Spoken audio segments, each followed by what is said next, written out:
Washington at New Orleans +7. So Matt Mitchell, is now a bad time to say that the New Orleans Saints are my executive decision? I'm kidding. Oh my Joke, God. joke. Look, but I do think you bet on the Saints here. Like Do you? it's it was at 7.5. Yeah. It's moved to 7. It's clearly a wise guy. Could be you for all I know. No. Betting Saints. I'm on Washington, surprisingly. Wow. So Derek Carr has a concussion or a fractured wrist or both. Yeah. Taysom Hill is out. Yes. That is their whole offense. Yes. There is one trend sort of fading the team that is covering by 5 points or more. When you do that, you win at a 56% clip. That's what you Okay. can do against the Commanders. There's one other game that fits that this week.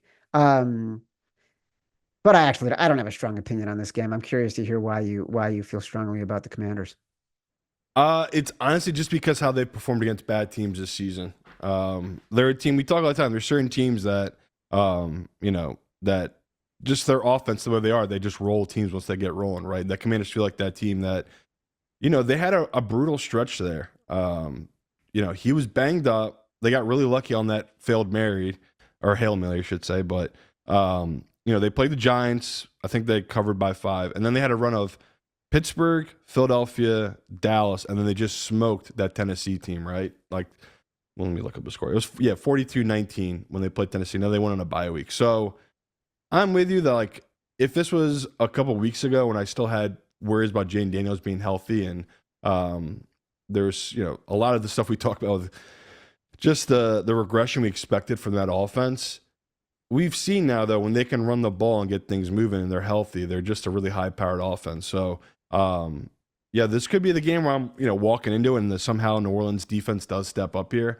But I think you're in agreement. If they put up 21 and it's midway through the third quarter, I just can't see a world where Desmond Ritter or whoever's quarterback for the Saints can come back from being down, let alone 7 points, 10 points, or anything like that. So, it feels like the type of game where that just Washington rolls, and that's why they did give us a 7.5 because they're just like, someone please come and bet this Saints team. We need this money. So it makes sense they'd move it. Now it's back down, like you said, the professionals bet it.